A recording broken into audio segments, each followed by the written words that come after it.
The Greensboro Sit In is a major step forward in the civil rights movement of the 1950s and 60s.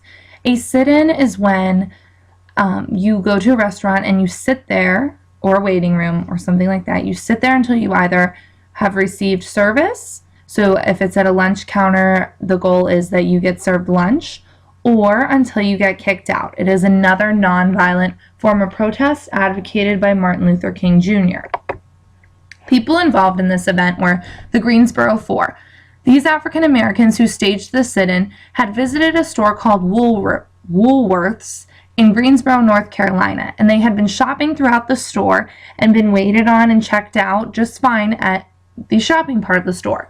Then they went to the lunch counter. The lunch counter was still segregated. They wanted to be served lunch and they were refused service. They sat there until the store closed.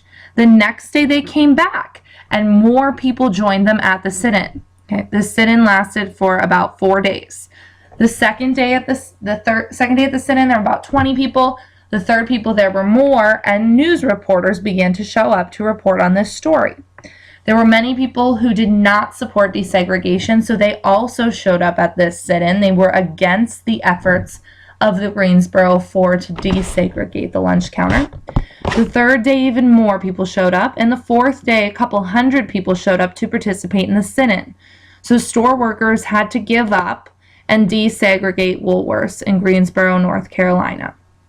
President Eisenhower was president during this time and wanted to make sure that violence was not taking place at this sit-in at the restaurant in Woolworth's lunch counter. So the Greensboro Four ended up being successful at sitting and desegregating the lunch counter at Woolworth's in Greensboro, North Carolina.